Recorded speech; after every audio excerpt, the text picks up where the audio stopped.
So, the next thing to happen on Monday Night Raw, we get to the first match of the night. It was Penta versus Bron Breakker with Paul Heyman at ringside. We get to this match, and this match, it was a pretty good one. Both of these guys beating the hell out of each other in this match, going back and forth and everything. A bunch of cool spots in this match, actually. Like, they got thrown across the announce table and everything. We see Bron Breakker hitting the Frankensteiner off the top turnbuckle, getting a 2 count out of that. But then at the ending, at one point, we actually see Penta hitting the Mexican Destroyer onto Bron Breakker. He pinned him. 1, 2, Breakker barely kicked out at 2. And then after that, we see Penta taking control, hitting a super kick on the Breakker, but then he jumps onto the second rope and springboard off of that. But when he was turning in the air, he gets hit with a massive spear in the air by Bron Breakker, and then Bron pinned him for the 1, 2, 3. So yeah, Bron Breakker defeated Penta tonight in a great match. For that match, I'll give it 3.5 stars. That's why I'll give it a great match between both of those guys.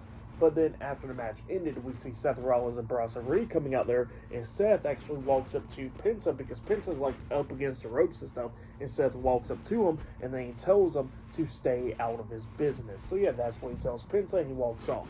But yeah, great match between Bron Breakker and Penta. But then after that, we see the Raw General Manager Adam Pearce on the phone, and apparently he was talking about the Women's Tag Team Championships to Nick Aldis. But then AJ Styles comes in there, and Adam Pearce tells AJ Styles that his match against Dominic Mysterio for the Intercontinental Championship at Night of Champions is now postponed because Dominic Mysterio is now injured.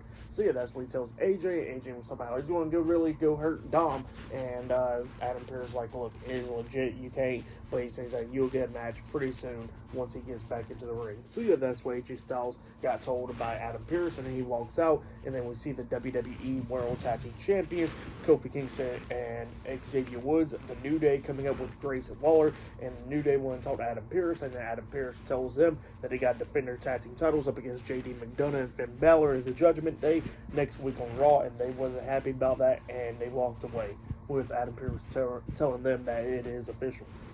And then Grace Waller tells Pearce that he shouldn't be doing that to his mates. So yeah, that's what happened there. But yeah, still to come later on tonight, we're going to be seeing Cody Rhodes versus Jey Uso in the semifinals of the King of the Ring tournament. Not only that, we're going to be seeing Roxanne Perez versus Jade Cargill in the semifinals of the Queen of the Ring tournament, and much more. So yeah, I'll see you guys later. Till then.